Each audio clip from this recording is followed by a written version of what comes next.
Halo, selamat pagi, siang, ataupun sore malam untuk Bapak Ibu serta anak-anak beserta masa pengenalan lingkungan sekolah ataupun siswa kelas 8 dan kelas 9 yang mengikuti kegiatan dalam sesi pengenalan konsep pembelajaran jarak jauh. Kali ini saya, Pak Catur, akan menyampaikan beberapa hal yang berkaitan dengan konsep kegiatan pembelajaran jarak jauh yang dilakukan di SMP Bogor 3 Yogyakarta tahun pelajaran 2021-2022. Nanti akan kami sampaikan banyak hal yang berkaitan dengan unsur-unsur kegiatan, unsur-unsur penilaian, ataupun kegiatan-kegiatan yang wajib dilakukan oleh siswa maupun orang tua agar pelaksanaan pembelajaran selama di SMP Bogor 3 Yogyakarta memberikan hasil yang maksimal. Mari kita ikuti pemaparan ataupun hal-hal yang perlu kita ketahui dan akan kita laksanakan dalam proses kegiatan belajar mengajar di tahun pelajaran. Baik, kita akan langsung mulai kegiatan dalam menyampaikan materi pengenalan konsep pembelajaran jarak jauh. Ya, pengenalan konsep pembelajaran jarak jauh.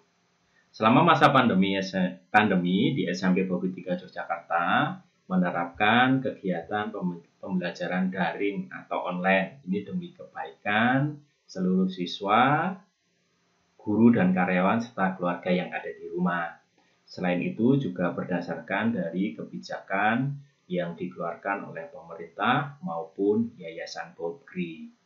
Kemudian penggunaan sistem luring atau offline ya dilaksanakan khusus bagi peserta didik dalam kondisi khusus atau peserta didik yang memiliki keterbatasan dalam sarana penunjang yang telah dilakukan analisis dan verifikasi. Jadi ketika ada peserta didik yang memiliki kendala dalam proses pembelajaran daring, nanti akan ada tim khusus yang akan melakukan analisis ya dalam artian mencari celah dalam kendala-kendala tersebut. Nah, ketika nanti memang kesulitan dalam mengikuti pembelajaran daring atau online, itu nanti akan diatur atau disiapkan sistem pembelajaran luring yang bisa diikuti oleh peserta didik tersebut.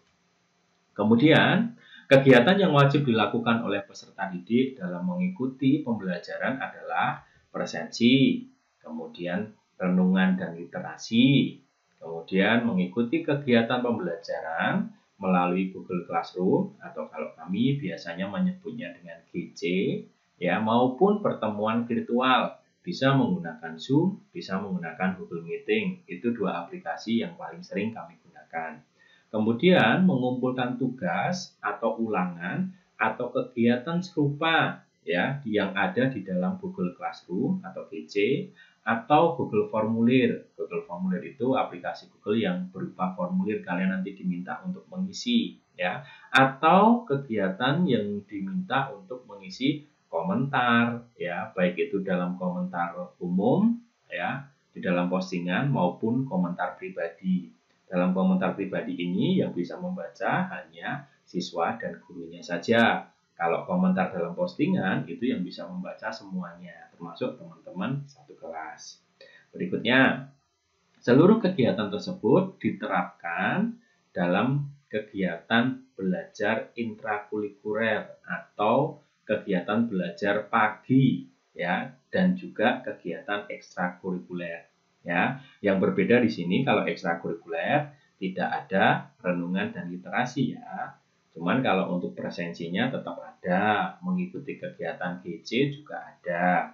Ya, nanti untuk ekstrakurikuler akan ada GC khusus yang nantinya akan dijelaskan atau disiapkan oleh Bu Riana dan teman-temannya. Kemudian berikutnya ya, selain mengikuti kegiatan pembelajaran ya, menggunakan GC kelas, peserta didik wajib mengikuti kegiatan ekstrakurikuler. Kemudian peserta didik kelas 7 dan 8 wajib mengikuti kegiatan ekstrakurikuler pramuka dan ditambah minimal 1 ekstrakurikuler pilihan. Ekstrakurikuler pilihannya itu ada banyak, Ada misalkan tonti, basket, futsal, karawitan, teater, lukis, batik, kelas menulis, vokal grup, English club, science club, banyak pokoknya kegiatannya. Nah, kalian bisa memilih salah satu di antaranya. Memilih lebih dari satu, silahkan. Memilih 2, 3, 4, silahkan. Selama waktunya memungkinkan, bisa kalian ikuti. Kemudian, peserta didik kelas 9 semester ganjil atau semester 1 masih wajib mengikuti minimal 1 ekstrakurikuler pilihan. Jadi tidak ikut pramuka lagi, cuman harus ikut 1 ekstrakurikuler pilihan. Kemudian peserta didik kelas 9 semester 2 itu sudah bebas ekstra. Jadi tidak mengikuti ekstra tidak apa-apa kalau besok semester 2. Berikutnya, setiap hari setelah kegiatan pembelajaran selesai akan diberikan rekap harian oleh wali kelas masing-masing dengan pembagian waktu ya sesuai dengan kesepakatan masing-masing kelas.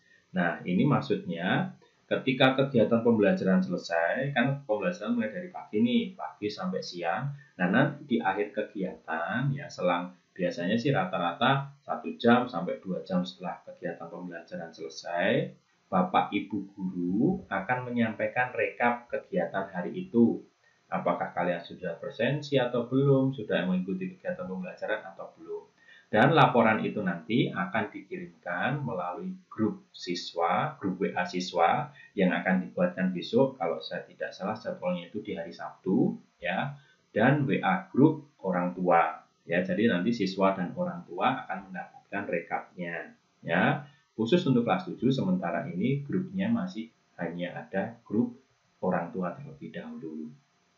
Kemudian, rekap harian itu nanti berisi daftar kegiatan yang sudah dilakukan maupun yang belum dilakukan oleh peserta didik dan orang tua serta gambaran progres atau perkembangan harian ya. Jadi kegiatan yang sudah kalian ikuti maupun yang belum kalian ikuti di hari itu ya, sehingga nanti kalian menjadi tahu oh ternyata ini saya belum, oh ini saya sudah, itu ada tanda-tandanya nanti.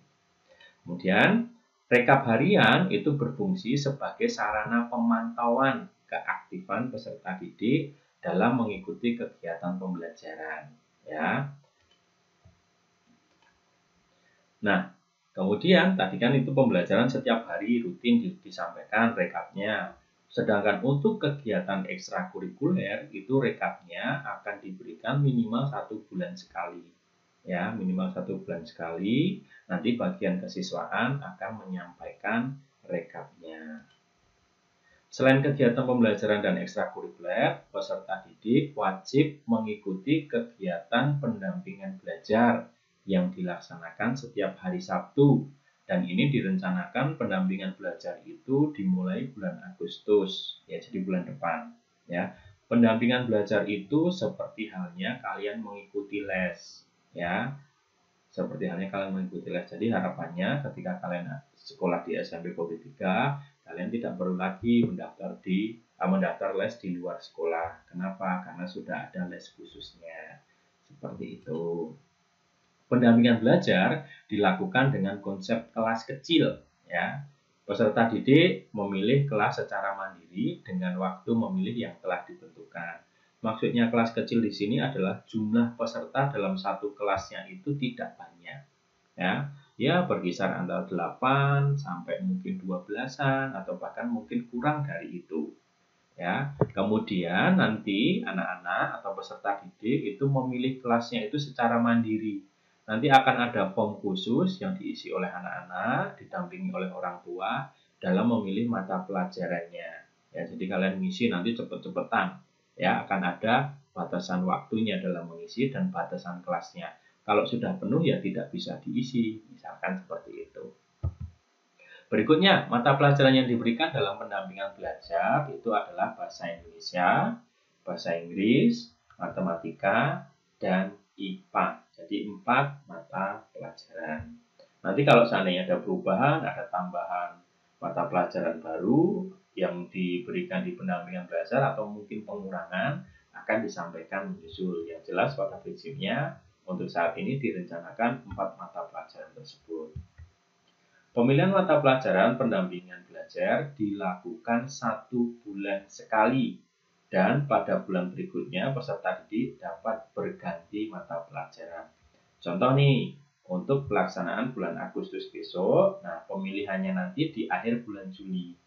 Nah, kalian nanti akan milih cukup 1 pilihan saja. Misalkan mau ikut IPA. Ya sudah, nanti kalau sudah milih IPA, berarti selama bulan Agustus, kalian mengikuti pendampingan belajar kelas IPA. Yaitu IPA terus selama 1 bulan. Dilaksanakan setiap hari Sabtu.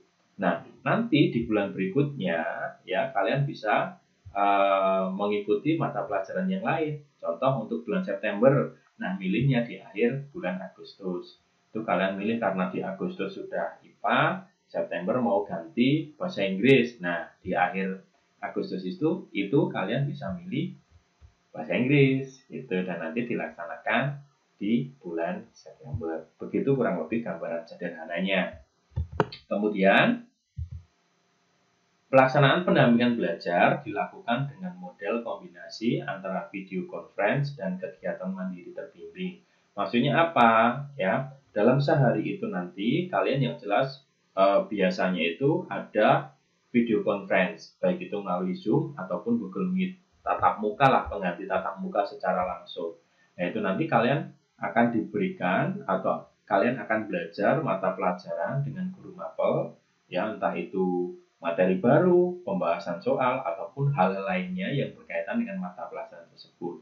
Selain itu, kalian juga akan diberikan kegiatan mandiri terbimbing. Maksudnya apa? Misalkan kalian diberikan modul, oke, pelajari modul ini dulu, nanti pukul sekian kita ketemu dalam Google Meet, kita akan bahas satu persatu. Nah, kurang lebih gambarannya seperti itu. Ya. Kemudian nanti jika kalian masih membutuhkan penjelasan atau kalian ingin bertanya tentang materi-materi yang lain ya yang berkaitan dengan mata pelajaran tersebut, bisa saja kalian konsultasikan melalui guru mapel dalam dalam sesi pendampingan belajar tersebut, kayak konser ya dalam acara.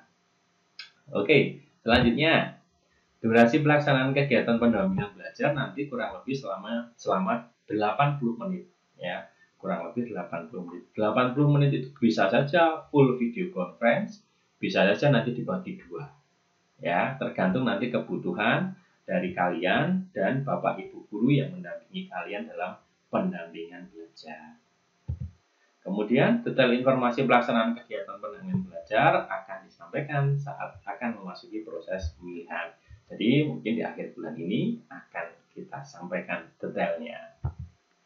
Kemudian, dalam seluruh kegiatan pembelajaran, orang tua atau wali wajib melakukan pendampingan secara langsung maupun tidak langsung, sesuai dengan situasi dan kondisi yang ada. Nah, ini untuk Bapak Ibu, untuk pendampingan orang tua atau wali itu wajib, ya harus dilakukan.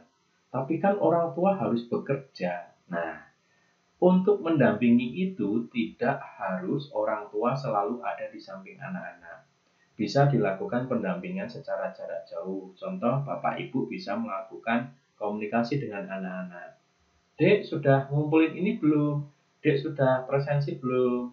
Dek, gimana belajarnya hari ini? Nah, itu sudah salah satu bentuk dari pemantauan. Nah, ketika nanti mungkin ya dalam 1 hari itu Bapak Ibu guru sudah mengirim, Bapak Ibu guru mapel sudah memberikan rekap dan Bapak Ibu wali kelas sudah melakukan pengecekan, tidak menutup kemungkinan nanti Bapak Ibu wali kelas itu akan melakukan proses penagihan.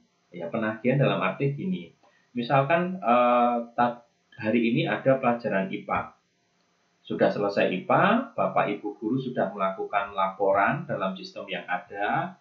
Kemudian wali kelas ngecek, ini IPA kelas saya kok ada beberapa anak yang belum mengumpulkan. Dan nanti wali kelas itu akan menginfokan melalui WA grup siswa maupun orang tua. Misalkan, daftar siswa yang belum mengikuti kegiatan IPA hari ini atau daftar siswa yang belum mengumpulkan tugas IPA, dituliskan namanya. Dikirimkan lewat WA, baik itu orang tua maupun siswa. Nah, siswa yang mengetahui itu harus segera menyelesaikannya. Nah, kalau orang tua yang mengetahui itu, nanti orang tua bisa mengkomunikasikan dengan siswanya. cross check dulu, Dek, kamu ini sudah atau belum kok ditagih, misalkan seperti itu. Nah, ketika sudah diselesaikan, siswa itu wajib konfirmasi ke wali kelas dan guru mapel. Pak, Bu, saya sudah menyelesaikan. Pak, Bu, saya sudah mengumpulkan. Nah, berikan buktinya. Buktinya apa? Bukti paling sederhana adalah screenshot hasil pengiriman tugas ataupun hasil kegiatan yang ada. Gitu. Selain nanti siswa yang konfirmasi, bisa saja nanti orang tua yang melakukan konfirmasi kepada wali kelas. Itu contoh sederhananya. Kemudian, orang tua atau wali wajib mengisi presensi pendampingan orang tua atau wali sekali dalam satu hari ya, maksudnya pelaksanaan kegiatan pembelajaran melalui link atau tautan yang diberikan melalui forum grup orang tua atau wali. Jadi besok orang tua atau wali itu akan menerima satu link khusus untuk mengisi presensi pendampingan. Itu diisi terus setiap hari.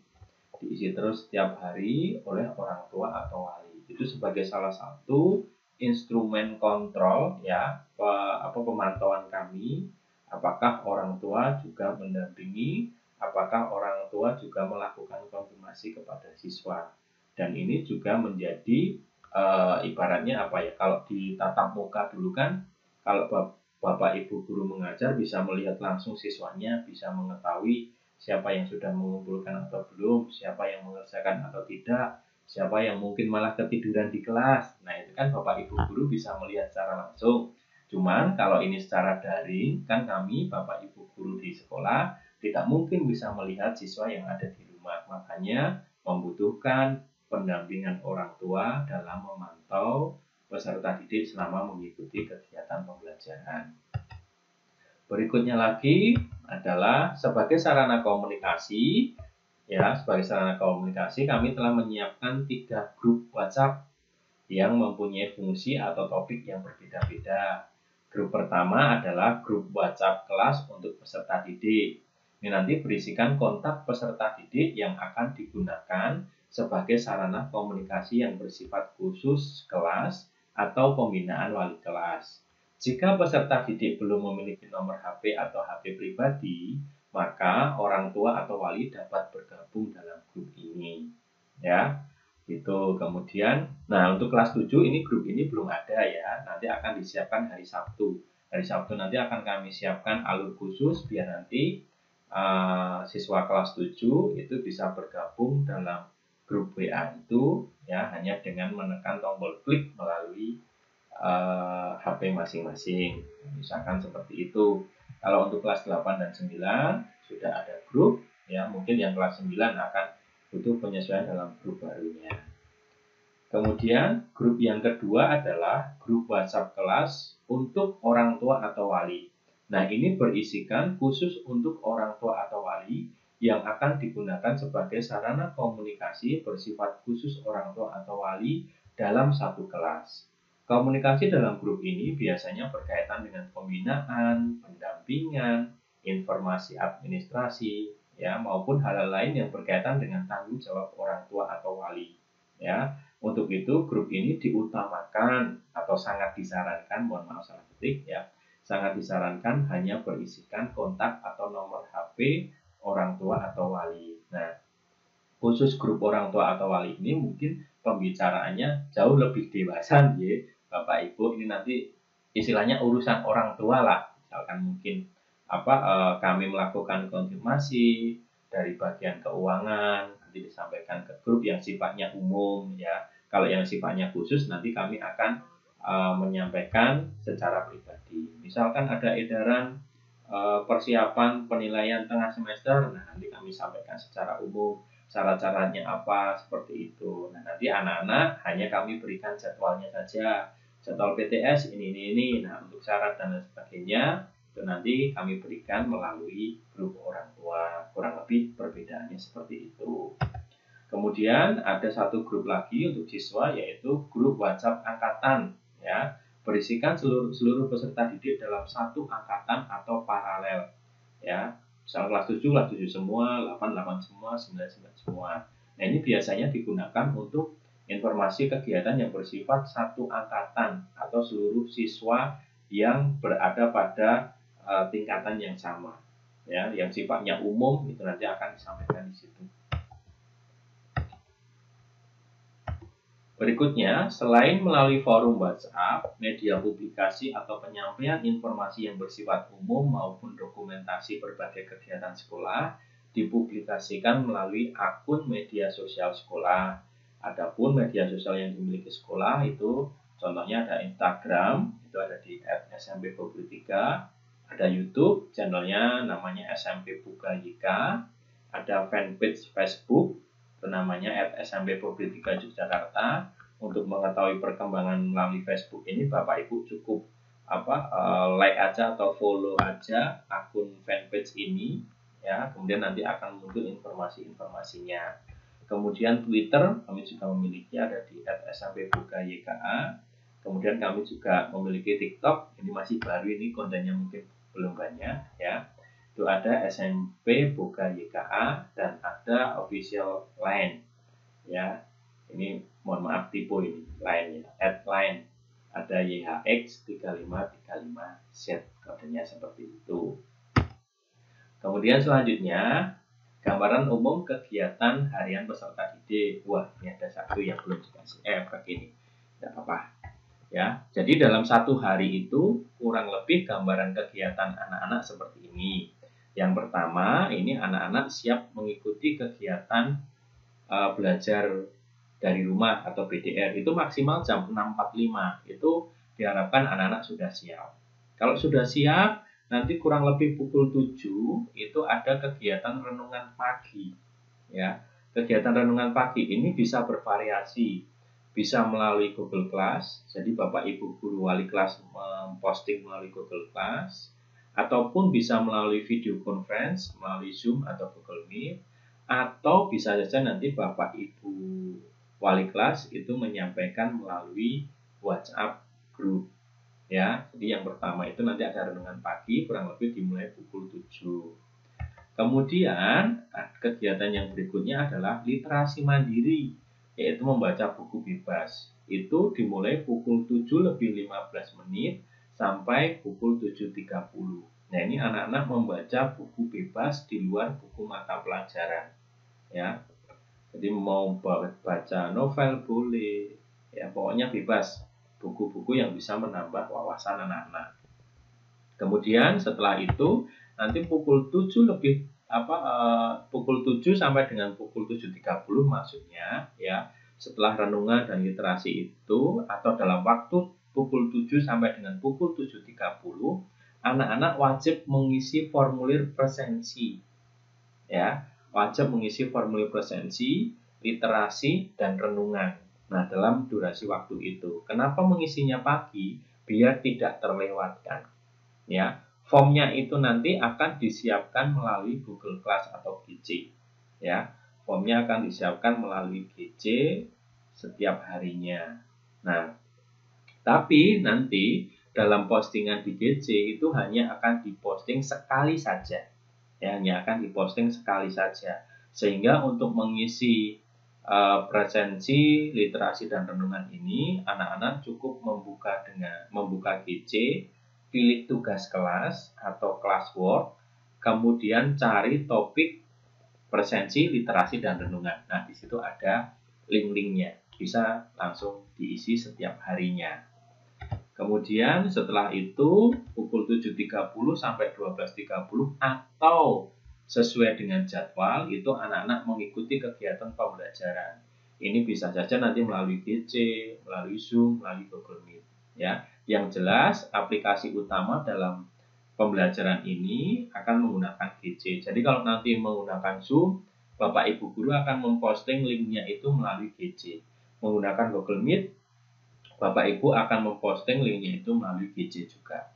Seperti itu. Kalau seandainya tidak muncul linknya, nah itu bisa dikonfirmasi melalui grup, ya, grup kelasnya. Bisa menyampaikan ke wali kelas, Pak, Bu, saya belum ada link Zoom, belum ada link Google Meet. Nah, nanti Bapak Ibu wali kelas akan membantu dalam memberikan link tersebut. Kemudian, ya, setelah kegiatan selama kegiatan pembelajaran itu berlangsung, sangat diharapkan ya siswa itu melakukan atau mengumpulkan dokumentasi pribadi. Contoh, kalian mengisi presensi, nah itu didokumentasikan. Mengisi literasi dan renungan itu didokumentasikan. Nah, dalam proses pengisian atau pengumpulan tugas atau mengumpulkan ulangan segala macam, pendokumentasiannya ini bukan foto kalian saat mengerjakan, tidak, tapi hasil dari yang sudah kalian kumpulkan. Ya, screenshotnya saja cukup atau foto saat kalian foto hasil kalian mengumpulkan itu saja sudah cukup. Ya, kalau screenshot itu diupayakan ada jam dan tanggalnya yang kelihatan di situ. Nah, ini fungsinya untuk apa? Fungsinya untuk pegangan siswa ataupun mungkin orang tua. Jika seandainya dalam rekap yang diberikan wali kelas itu nanti ternyata siswa ataupun orang tua tercatat belum mengikuti, ya, tercatat belum mengikuti, mungkin nanti di blok merah, nah nanti bisa memberikan bukti, saya sudah mengumpulkan, saya sudah mengisi buktinya ini. Nah, itu kurang lebih fungsinya. Nah, kenapa kok ini kami sarankan dilakukan? Karena yang namanya sistem buatan manusia, yang namanya manusia bekerja juga ketika mereka segala macam, pasti ada celahnya. Siapa tahu nanti ada yang terlewat, tercecer. Nah, fungsi dari dokumentasi itu untuk melakukan cross check. Sehingga kita semuanya guru atau wali kelas itu juga enak untuk melakukan konfirmasi ke guru mapel, siswa dan orang tua juga ketika mendapatkan rekap yang mungkin tidak sesuai itu bisa membuktikannya. Kemudian nanti setelah kegiatan pembelajaran selesai, beberapa saat setelah pembelajaran selesai, wali kelas itu akan mengirimkan rekap harian, ya, rekap harian melalui grup kelas baik siswa maupun orang tua.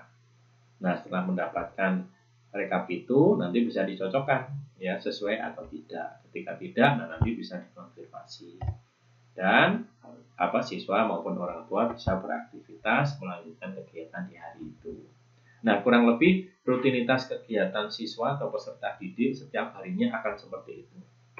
Mohon ini menjadi catatan khusus agar terpola dalam kegiatan sehari-hari sehingga nanti dalam proses mengikuti kegiatan pembelajaran itu bisa nyaman gitu. Kemudian kami menyarankan juga kepada siswa saat mengikuti pembelajaran mohon diikuti secara kontinu, dalam artian oh ya ini jam saya sekolah secara online itu mulai dari jam 7 sampai jam 12.30 atau jam 1. Nah, nanti selama proses itu ya fokus untuk pembelajaran itu.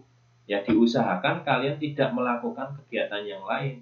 Contoh ketika jeda antara pelajaran satu ke pelajaran yang lain ditinggal tidur. Nah, itu diusahakan jangan. Karena nanti kalau kebablasan bisa terlambat mengumpulkan tugas atau mengikuti kegiatan ya. Ditinggal main game, nah nanti keasikan malah jadi kelupaan. Ya. Jadi diusahakan dengan maksimal fokus dulu dengan kegiatan PDR ini atau pembelajaran jarak jauh ini. Sehingga dengan kata lain, walaupun ini secara online diikuti oleh peserta didik di rumah, tetap secara prinsip itu seperti halnya kalau siswa berangkat ke sekolah dari jam 7 sampai selesai itu kan fokus untuk belajar. Ini juga sama. Harapannya seperti itu. Nah, untuk jadwal ekstranya nanti akan atau besok akan disampaikan oleh Bu Riana ya di bagian kesiswaan. Kemudian gambaran umum kegiatan harian orang tua wali ya. Yang pertama itu mempersiapkan peserta didik untuk siap mengikuti kegiatan. Nah, ini maksimal pukul 6.45 itu anak-anak sudah harus siap mengikuti pembelajaran. Ya, sehingga dengan kata lain bisa juga sebelum orang tua berangkat bekerja, orang tua atau wali berangkat bekerja itu menyiapkan anak-anak. Ayo bangun Dek, bangun mandi dulu, pakai seragam ini sarapannya. Nah, kurang lebih seperti itu. Kuotanya masih enggak. Nah, kurang lebih seperti itu. Nah, kalau sudah siap, mungkin bisa baru ditinggal bekerja. Nanti terus dipantau lewat WhatsApp. Sudah mengerjakan belum? Sudah ini belum? Nah, itu bisa saja. Kemudian setelah menyiapkan, nah Bapak Ibu bisa mengisi formulir pendampingan orang tua atau wali. Ya, tautan ini akan aktif mulai pukul 6 pagi. Ya, mulai pukul 6 pagi akan diaktifkan oleh petugas. Seperti itu, sehingga Bapak Ibu sudah mulai bisa mengisi form ini. Form ini nanti akan diberikan melalui grup orang tua atau wali. Dan nanti kalau sudah diberikan oleh wali kelas, mohon formnya ini atau pesannya itu diberikan tanda bintang, ya, diberikan star, sehingga nanti ketika Bapak Ibu mau mengisi presensi, Bapak Ibu tidak perlu scroll pesan di WhatsApp itu, tidak perlu mencari-cari pesan di WhatsApp itu, bisa memilih fasilitas bintang, sehingga pesan-pesan yang penting yang sudah diberikan tanda itu langsung muncul lebih secara otomatis atau lebih cepat.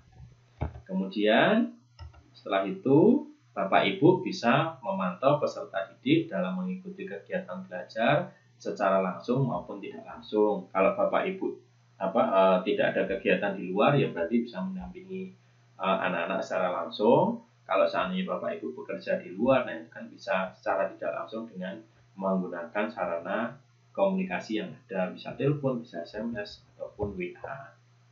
Kemudian setelah itu, ya, jika memerlukan atau jika dirasa perlu, Bapak Ibu juga diharapkan untuk bisa menjalin komunikasi dengan wali kelasnya atau guru mapel. Nah, ini contohnya berkaitan dengan konfirmasi tadi. Sudah mengumpulkan atau belum, seandainya seperti itu, ya. Itu bisa dilakukan. Kemudian setelah itu nanti di siang harinya atau sore hari, Bapak Ibu akan mendapatkan rekap harian dari wali kelas.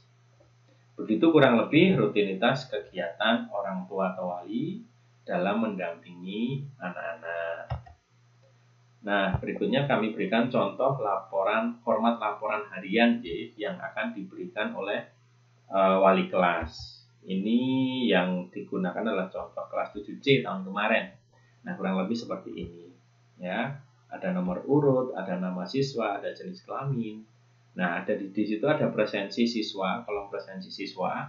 Kalau seandainya anak-anak sudah presensi, itu berarti nanti akan dicentang. Kalau tidak presensi atau dalam sistem itu tidak merekam nama siswa, itu berarti akan diblok merah. Begitu. Kemudian presensi orang tua juga sama. Kalau orang tua sudah tercatat presensinya akan dicentang. Kalau tidak melakukan presensi akan diblok merah. Hal yang sama juga untuk renungan dan literasi. Jika ada kendala, yang misalkan tidak bisa ngisi presensi, tidak bisa ngisi renungan dan literasi karena kendala teknis, sinyalnya kurang bagus, mati listrik, paketannya habis, wifi-nya mati, nah itu kendala teknis, nantinya akan diberikan blok hijau, itu berarti kendala teknis. Kemudian kalau seandainya siswa izin sakit, dirawat di rumah sakit misalkan, ya, tapi kami tidak berharap, misalkan sakit dan tidak bisa mengikuti pembelajaran secara online, nah itu orang tua wajib menginformasikan ke wali kelas. Nanti wali kelas akan memberikan tanda warnanya biru biasanya. Sakit atau izin ada acara tertentu itu akan diblok warna biru. Kemudian di situ ada kolom dicontohkan, di situ ada prakarya dan PAK.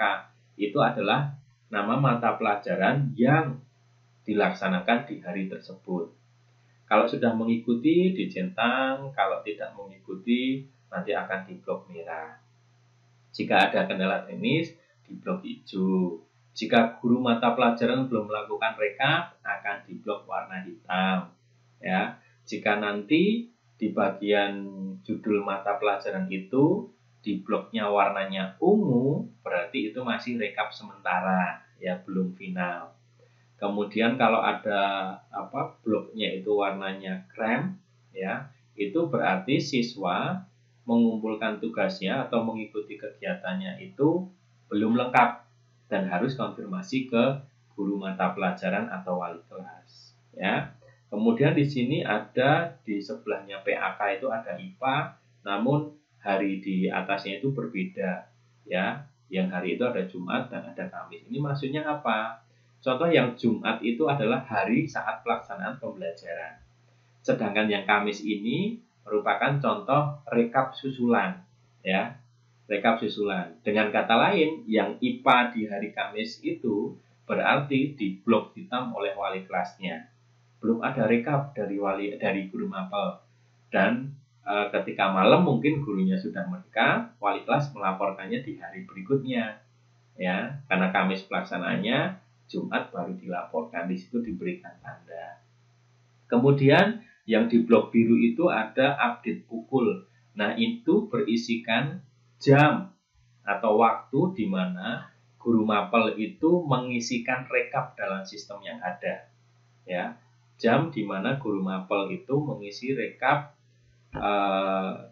di dalam sistem. Sehingga nanti kalau ketika sudah dikonfirmasi belum mengumpulkan tugas, terus anak mengirimkan bukti kalau sudah mengumpulkan ternyata jamnya melebihi waktu yang tertulis di situ, berarti ada kemungkinan memang tugasnya belum masuk dalam sistem. Begitu contohnya. Kemudian di bagian bawah itu ada pertemuan ke-12, ada sekolah dan keluarga. Itu contoh-contoh judul materi dalam kegiatan pembelajaran di hari itu. Kemudian di situ ada update pukul, yang blok merah itu adalah presensi, kemudian renungan dan literasi diberikan kepada wali kelas itu pukul kurang lebih seperti itu, ya. Karena dalam sebuah rekap itu nanti sumbernya minimal ada dua. Yang pertama berkaitan dengan presensi dan renungan literasi, itu sumbernya dari tim pengembang sekolah.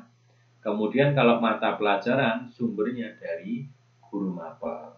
Seperti itu gambaran formatnya. Selain nanti format laporan harian seperti ini, Bapak Ibu dan siswa tentunya akan menerima progres harian, prosentase atau perkembangan harian. Contohnya seperti ini. Di situ ada grafik berisikan seluruh capaian seluruh kelas maksudnya. Jadi ada kelas 7 ABCD, 8 ABC, 9 ABC, di situ akan dibuatkan grafik, ya. Presensinya, kemudian renungan dan literasi, pendampingan orang tua atau wali itu. Jadi dengan kata lain nanti kita akan melihat mana kelas yang aktif, mana kelas yang sedengan, mana kelas yang kurang aktif. Kemudian di situ akan diberikan keterangan-keterangan perbandingan dari hari ini dan hari kemarin, seperti itu, apakah naik, apakah turun, serta nanti akan diberikan pengumuman-pengumuman yang lainnya jika nanti diperlukan pada bagian ini nantinya. Ya, jadi dengan kata lain, ketika wali kelas nanti mengirimkan rekap harian, mohon Bapak Ibu selalu baca, selalu cermati. Ya, si anak-anak juga harus selalu baca dan cermati karena ini berkaitan dengan kegiatan yang dilakukan dan akan dilakukan kalau seandainya nanti ada pengumuman-pengumuman khusus. Seperti itu untuk kegiatan hariannya. Sedangkan bagian yang lain adalah yang tak kalah penting atau merupakan salah satu hal utama malahan dalam kegiatan pembelajaran adalah penilaian. Nah, penilaian dalam kegiatan pembelajaran itu ada beberapa macam, ya, ada bermacam-macam, bahkan ada bermacam-macam penilaian, ya. Yang pertama, penilaian harian atau biasa kami menyingkatnya itu PH. Penilaian harian itu nanti terdiri dari penilaian sikap sosial dan spiritual, ya. Penilaian sikap sosial dan spiritual itu diambil dari keaktifan dalam kegiatan presensi, renungan, dan literasi maupun kegiatan interaksi lainnya. Nah, itu nanti diambil untuk menjadi nilai sikap sosial dan spiritual. Kemudian ada penilaian pengetahuan. Ya, penilaian pengetahuan itu terdiri dari tes tulis atau lisan ataupun penugasan. Itu penilaian pengetahuan. Kemudian ada yang ketiga adalah penilaian keterampilan. Itu terdiri dari materi praktek, ada membuat produk, melakukan proyek, atau portofolio. Portofolio itu kumpulan beberapa tugas. Ya, itu untuk penilaian keterampilan. Kemudian perlu ditambahkan di sini, di rapot itu pasti ada rekap, namanya rekap presensi, di mana di situ biasanya tertulis sakit izin alfa. Nah, sakit izin alfa itu diambil dari gabungan, ya, gabungan presensi dan keikutsertaan dalam kegiatan pembelajaran sehari-hari.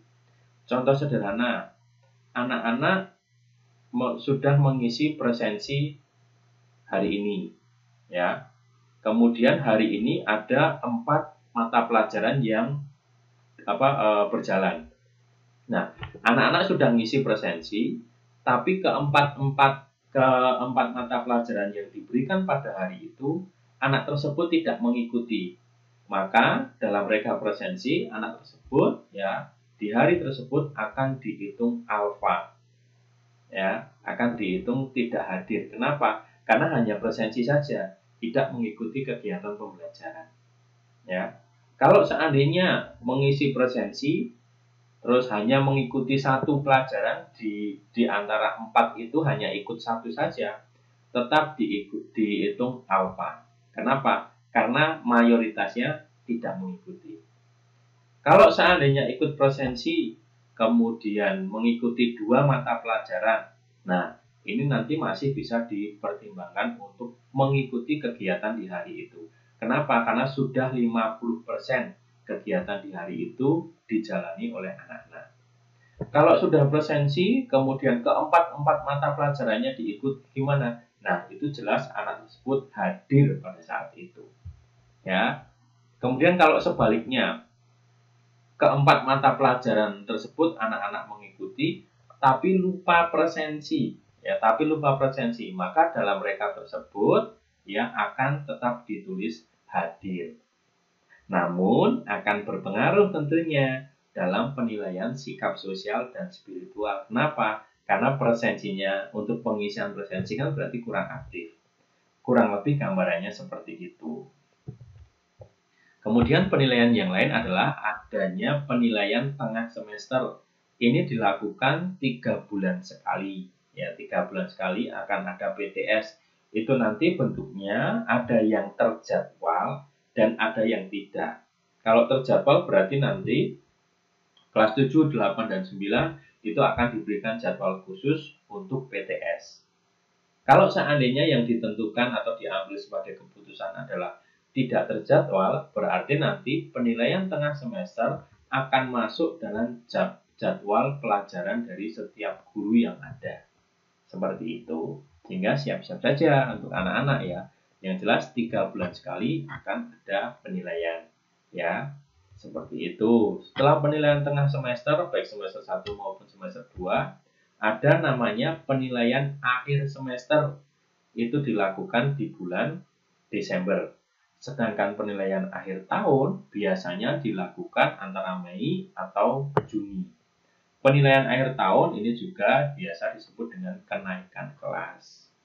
Seperti itu. Kemudian, nah nilai rapot ini. Nilai rapot di sini ya, jadi siswa kan sudah mengikuti kegiatan pembelajaran, di situ ada nilai harian, di situ ada nilai PTS, ada nilai akhir semester ataupun akhir tahun. Nah, nilai untuk dimasukkan di rapot itu ada rumus khususnya, yaitu 2 kali rata-rata penilaian harian ditambah PTS ditambah PAS atau PAT ya, itu kemudian dibagi 4. Ya, jadi 2 kali penilaian harian ditambah nilai tengah semester ditambah nilai akhir semester atau akhir tahun dibagi 4, jadilah nilai rapot. Ya, itu nilai yang tampil dalam rapot. Berikutnya, nah berikut ini adalah nilai atau kriteria ketuntasan minimal. Kami biasanya menyebut KKM atau nilai minimal yang harus diraih oleh siswa dalam kegiatan pembelajaran sehingga layak menerima raport. Ya, nilai KKM-nya seperti ini. Untuk kelas 7 semua mata pelajaran 75 KKM-nya. Kelas 8 kecuali PPKN itu nilai KKM-nya 75. PPKN di sini KKM-nya 76. Ya. Kemudian untuk kelas 9 kecuali agama dan PPKN itu KKM-nya 75. Untuk pendidikan agama KKM-nya 80, sedangkan PPKN 78. Kurang lebih gambarannya seperti itu. Kemudian selanjutnya kriteria kenaikan kelas. Nah, ini penting agar anak-anak yang sekarang ini kelas 7 dan kelas 8 tahu kriteria kenaikan kelas itu apa saja. Yang pertama, Menyelesaikan seluruh program pembelajaran dalam 2 semester. Berarti ikut pembelajaran dalam 2 semester ini, ya. Mencapai tingkat kompetensi yang dipersyaratkan yaitu atau tuntas belajar. Nilainya memenuhi KKM, ya. Kemudian mencapai nilai sikap untuk semua mata pelajaran sekurang-kurangnya baik. Nah, tadi selain dari presensi, kemudian literasi, kemudian renungan, nilai sikap itu juga akan diberikan oleh guru mata pelajaran. Ya, guru mata pelajaran juga akan menilai sikap sosial dan spiritual selama kegiatan belajar mengajar. Ya, diambilnya dari mana? Ya, sikap kalian merespon, sikap kalian menjawab pertanyaan, ketepatan waktu, dan lain sebagainya. Itu masuk dalam kriteria penilaian sikap. Kemudian nilai ekstrakurikuler pramuka itu minimal baik, ya. Nilai pramuka minimal baik. Jadi nanti ekstrakurikuler pramuka ini juga menjadi faktor penentu kenaikan kelas, ya. Untuk itu harus aktif dalam ekstra. Kemudian tidak terdapat lebih dari 2 mata pelajaran yang masing-masing nilai kompetensi pengetahuan dan atau kompetensi keterampilannya di bawah KKM. Ya, ketuntasan belajar yang dimaksud pada kenaikan kelas adalah ketuntasan dalam konteks kurun waktu belajar dalam 1 tahun. Apabila ada pelajaran yang tidak mencapai KKM pada semester ganjil atau genap, nilai mata pelajaran dihitung dari rata nilai semester ganjil dan genap, ya, pada tahun pelajaran tersebut. Sederhananya kurang lebih seperti ini, ya. Tidak ada mata pelajaran yang di bawah KKM lebih dari 2 atau lebih maksudnya. Jadi semuanya harus KKM. Kalau ada 2 mata pelajaran yang di bawah KKM, ya, 2 mata pelajaran atau lebih yang di bawah KKM, nanti akan dilihat di semester 1, ya, nilai semester 1 ditambah nilai semester 2, kemudian dibagi 2, itu rata-ratanya berapa. Kalau rata-ratanya KKM, ya, pas KKM atau lebih dari KKM, maka anak tersebut bisa naik kelas.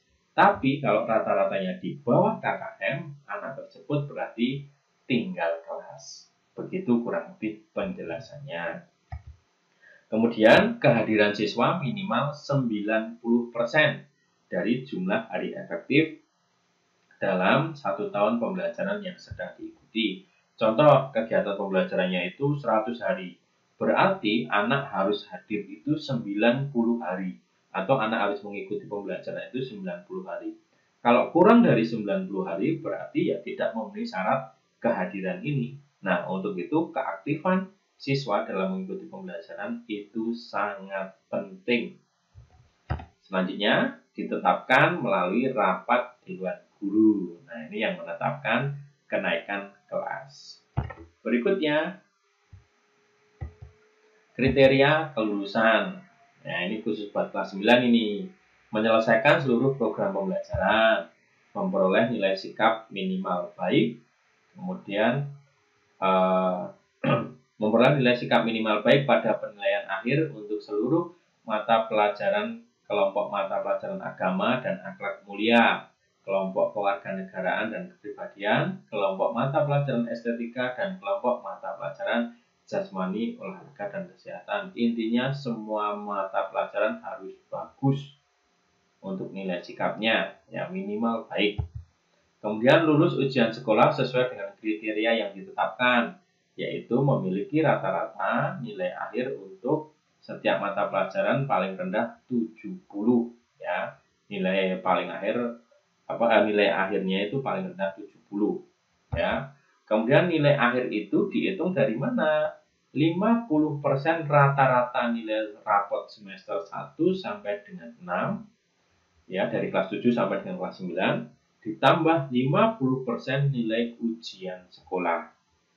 Sehingga dengan kata lain, proses dari kelas 7 sampai dengan kelas 9 itu mempunyai pengaruh besar dalam menentukan kelulusan, selain nilai ujian sekolah itu sendiri. Kemudian ditetapkan melalui rapat dewan guru. Nah, kurang lebih itu kriteria kelulusannya. Ya, itu tadi yang bisa Pak Catur sampaikan. Dan Pak Catur berharap semoga apa yang tadi disampaikan dapat bermanfaat bagi kita semuanya, dapat bermanfaat bagi anak-anak selama mengikuti kegiatan pembelajaran di SMP Bobit 3, sehingga nanti menghasilkan prestasi yang terbaik. Dan Pak Catur juga berharap apa yang tadi disampaikan juga bermanfaat bagi orang tua serta wali yang mendampingi kegiatan belajar anak-anak, sehingga dalam proses pendampingan belajar ini memahami tahapan, alur, ataupun hal-hal lainnya yang berkaitan dengan kegiatan pembelajaran anak-anak. Pak Catur mohon maaf atau meminta maaf jika selama memberikan penjelasan mengenai konsep pembelajaran jarak jauh ada hal-hal yang kurang berkenan, baik disengaja maupun tidak. Terima kasih, Tuhan memberkati.